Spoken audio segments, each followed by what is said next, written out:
I'm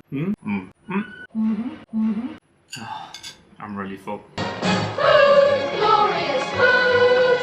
What good it for? Today on Becoming Swedish, we are tasting the much coveted Swedish Semlor. I'm here today with Emma from The Local. Yes, hello. Maybe you can tell us a little bit about yourself and a bit about the local Swedish edition. Right, so The Local has sites in 9 different countries and I'm the editor of the Sweden site. And we like to be all about building bridges between Sweden and the international community, so... In case you haven't already seen it, I'm writing a monthly article currently for The Local, talking about the progress of this so far. So if you're watching this in the future, you can go back and see those on thelocal.se. That's right.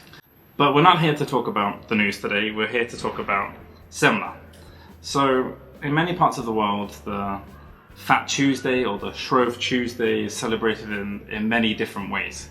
Where I'm from in the UK, for instance, we call it Pancake Day, and normally you eat as many pancakes as possible until you're completely full and you fall over. But in Sweden, we have the Semlor. So the Semlordagen, Semlordagen, it's also called Fettisdagen, that's from Fat Tuesday, which was the day just before Lent starts, when you eat all the fatty food you can get your hands on, so pancakes, I guess in the UK is that where that's from, and Semlor, a wheat bun filled with whipped cream, and kind of almondy paste. So, yes, you've just described the classic Semlor bun, but what is it for you that makes the perfect Semlor? What is that added special thing that makes it perfect? For me, the perfect one, the bun itself shouldn't be too dry. I prefer it when it's got a little bit less of the almond paste, because I'm not that fond of that. I'm quite into some of the new Semlor variants that bakeries are increasingly coming up with, which use some other ingredients than just the classic wheat bun, whipped cream and almond paste, like for example custard or chocolate. I've seen some of them use. I'm not much of a purist when it comes to Semlor. Anything that makes it yummy is good for me. So we're going to be trying Semlor from 3 bakeries, and from 2 of the bakeries we have 2 different types of Semlor. So we're going to be trying the more classic Semlor, like we've already discussed, and hopefully then something that Emma might prefer. We're going to be trying some new takes on Semlor.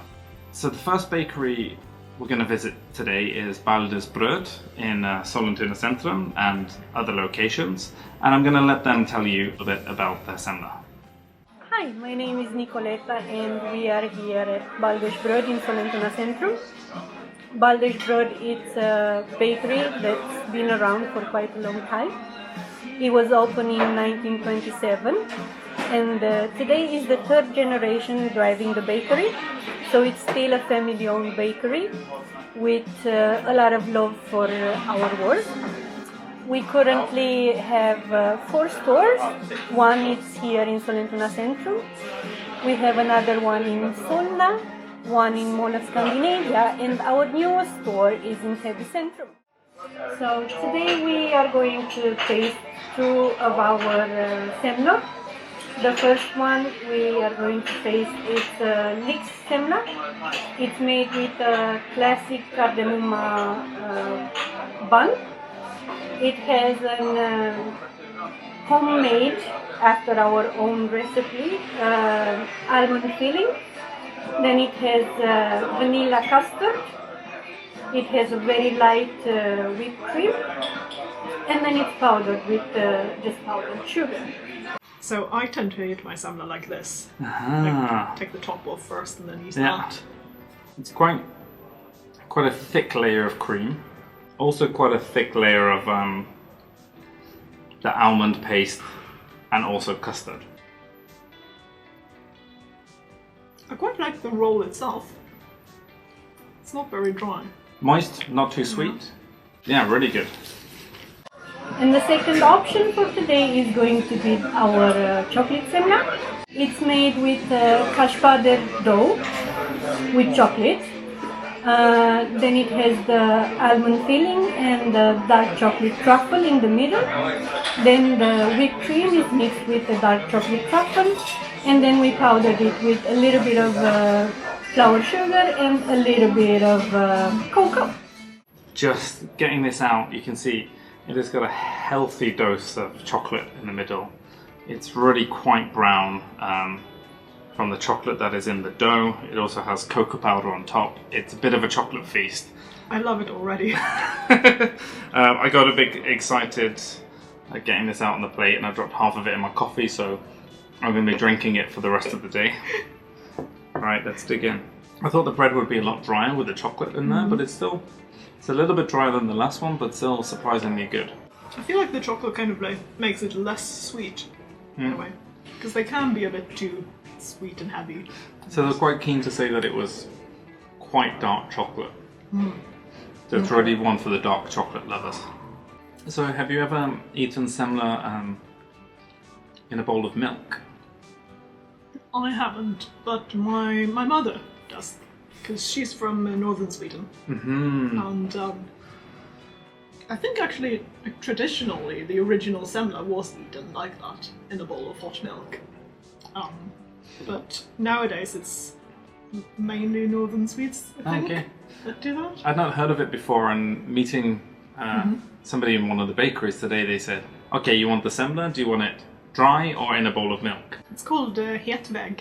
Hetvägg. Yeah, and you basically just heat up the milk, put it in the bowl, put the semla in the bowl, and just eat it with a spoon. I imagine it'd be quite good with this chocolate semla as well. It's a nice chocolatey milk. Yeah. I'm still working on this. Yeah, no, I mean, I finished mine a bit quickly. It was good. So now we're going to move on to another bakery, and to a bakery that is slightly more well known, I would say, among Stockholmers. We're going to Vetekatten, which is a very old city centre bakery here in Stockholm. I learnt today actually that the name comes from when the founder was setting up a bakery. Her friend asked her, what will you call it? And she said, I don't know, Vetekatten. I don't know if the cat knows. Yeah, like the Swedish expression, Vetekatten. Yeah, exactly. So the cat knows. And she said, well, actually, that's quite a good name for a bakery. Let's call it that. So I've been there today, and I'm just going to let them tell you about the semla that we're going to be tasting today.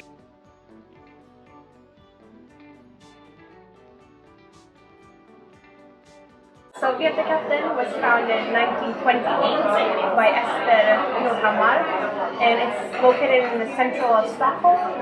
And yeah, it started in 1928, and it's just always been here. It's a place where people gather and they have their fika, and it's very, very popular, very old cafe. So this is the most classic one, so it has a very soft bun with cardamom, and then you cut out the lid, and then you put an almond cream inside, and then you finish it up with whipped cream, and then you put the lid on, and usually it's a triangle. So cutting this, I could already tell it was like cutting butter. The bread was so light, the cream was very, very fluffy, and there's a quite healthy dose of mandelmassa there at the bottom. Yeah. So maybe this won't exactly be your cup of tea, We'll see. We'll see. It looks quite light. Yeah, I think you can already tell that this one is meant to look a little bit posher. Like, this is not just your neighborhood bakery. So you know that there are lots of different words for semla No. in Swedish, right? Yeah. So where I'm from southern Sweden, we don't call it semla. Well, we do call it semla, but we also call it fastlagsbulle. Ah. And I think fastlagen is the period just before Lent. Yeah. That's what we call it. And then you can also call it fettisdagsbulle, or fettisbulle, as you may have heard. Quite strong on the cardamom. Bit too much of the mandelmassa almond paste for me. I scraped off a little. You're allowed to do that. Yeah. Okay. Just about done with this one, so we can move on to the next one, also from Vetekatten. So this is our wiener semla, and it's something that I think only Vietnamkatten has. So it's a Wiener, I think in English you call it like a Danish dough or a Danish pastry. So you have the Danish bun and then you cut it in half and then you fill it with the same almond cream as we put in the classical one. And then we also put a custard cream because that's usually how you serve the traditional Danish pastries. And then you finish it up with whipped cream. And this is a lot like richer and it has a really different texture than the classical one. Already cutting through it, you could feel the pastry is a lot crispier, a lot more difficult to cut through, but it has that large chunk of cream and not so much mandelmassa, but the cream looks very similar to the last one that we just tried. One of the first things you said when you cut it was, "Oh, that's a lot of cream." Yeah. Yeah, but it's good. It's nothing for the purists. No. I mean, if it wasn't for so much mandelmassa and cream, I mean, you could easily have this for breakfast, I think. Not that I regularly have Danish pastry for breakfast. Why do you call it Danish pastry? I have no idea. We were talking about this before, that in Swedish it's obviously called a Vienna bread, Yeah. a wienerbröd, but in English we'd call it a Danish pastry. I think potentially like people in the UK and also the US would call a lot of things that have this kind of pastry a Danish or a Danish pastry. Even the classic Swedish cinnamon roll would almost be a Danish. I don't know the definition. If you do, you can comment below and tell me exactly what makes a Danish pastry, and I will stand corrected. It's almost like a croissant. It's got that flakiness. It's a bit difficult to eat because it kind of crumbles. A bit. Yeah, okay, so the most different we've ate today and the messiest. Okay, so we're now 4 semlors in. I'm starting to feel myself slowing up, but the end is in sight. We just have one more semler for one more bakery to try. But before we do, I wanted to talk a little bit about Tødesventon. Did you read Tødesventon growing up? I did read Tødesventon. He's a private detective. Private detective that was based in Drottninggatan here in Stockholm. I have a copy here from my local library, but it was a series. Yes. I think actually the only thing I remember from it is the semla. He was a big fan of semla. He used to eat it in a very particular way. I recall that he eats it with the lid. So I tend to eat my semla like this. He would call them temla. Ja, det finns olika kriterier när man ska testa en temla. Först och främst bör temlan vara fylld. Mycket fylld.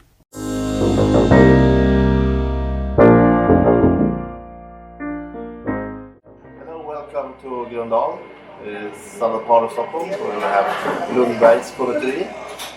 It's a pastry shop and a bakery that's been here since 1946. And it's me, Mattias Wallmark, and my partner in crime, Per Klein, who owns this place. And we bought this place for 6 years ago. And we are making everything from scratch. A lot of like pure ingredients. All the bread is made with sourdough, and it's an artisan bread bakery. For us, a good semla has a light bun with a taste of cardamom, not so much, just you can feel it in the behind. And then a light whipped cream, and we toast some almost also in the oven and crumble it up and mix it in the all-on paste with some more cardamom and vanilla cream. It's the final semler of the day. We're at the finish line. They've all been delicious. I just don't think semler were necessarily designed to have 5 in one day. No. So the last offering is from Lundbergs Konditori. in Gröndal, here on Södermalm, just a few stops away from where we are. It's got a lot of cream. It's got a lot of cream. It's a great little bakery. I don't know if you've ever been there. Like a nice 60s decor, really nice atmosphere, people coming and going all the time, family-owned business. So we have a Semlor from there today. I feel a bit bad for them because they're the last ones out in this test. Yeah, Maybe look forward to the first Semlor a bit more than I'm looking forward to this one. well, we're going to be fair and impartial. This is another classic Semlor. They also make a Semlor ice cream. Or should I say a Semlor flavoured ice cream. So I imagine it's quite creamy, it's almond flavoured, a little bit of cardamom. But the weather has turned here in Stockholm the past few days, quite warm. So they're sold out. You know, there was a Swedish king that died because he had too many Semlor. He must have had 6 because I feel like we're not quite at that stage yet. 14. This was in the 18th century, and apparently he liked eating, so he had one big feast when he had lots of other things as well, sauerkraut and lobsters and champagne and everything, and 14 Semlor, and then he died. I want to eat and eat and eat and eat and eat until I die. I don't know if you can see this, but there's really quite large lumps of almond in the almond paste. These are the Spanish almonds that they crush up after the process. I actually quite like this almond paste. Doesn't have a sort of marzipan sweetness to it. And there's a lot of cardamom in the paste as well. Yeah. Maybe we should just do that thing where you leave the Swedish piece in the plate, the last piece that nobody touches. Yeah. So if you've ever been to a Swedish fika, people tend to be too polite to take the last biscuit or the last cake. What was your favourite classic Semlor overall? I quite like the bread in the first one. I did like the almond paste better for the last one, but I think I'm going to go with the first one. The first one, so that's the Validus bröd Lyx Semlor. Yes, although they possibly get an unfair advantage for being the first one. Yeah, definitely. I might actually say this final one simply because there was a lot of cream, but it was quite light. And I really like the crunchy almonds in the almond paste. Yes. And also the quite strong cardamom flavour. What would you say is your favourite Semlor overall? Crunch time, classic, modern, all of the Semlors we've tasted today, what's your favourite? Oh, the chocolate one. Chocolate Yes. one. Oh, the chocolate one. Chocolate was delicious, but a bit too chocolatey for my taste. Okay. I think overall I'm going to have to say that the Validus Lyx Semlor was my overall favourite. It had a soft cardamom bread, just the right amount, a lagom amount of cream, and a thick dose of mandelmassa, the almond paste. So I'm going to give that my 10 out of 10. So there you have it. That's our verdict on our favourite Semlors that we've tasted today. I'm sure you have your favourite Semlor, so please write in the description below, tell us what your favourite Semlor is, and maybe one day I can try it when all of these have digested. Yes. Thanks a lot, Tama, for joining me today. I'm sorry to have to put you through all of this. We're kind of, you can't see, but we're now surrounded by the remnants of lots of different Semlor. Ordeal. Thanks a lot for watching Becoming Swedish. Don't forget to subscribe, and don't forget to check out The Local. They're a fantastic resource for anybody that wants to know just about anything there is to know about Sweden, especially if you are a new arrival here. It certainly helped me a lot, and I cannot recommend it enough. See you next time. Turkey, lobster, sweet potato pie, pancakes piled up till they reach the sky. Oh, I want to eat and eat and eat and eat and eat until I die.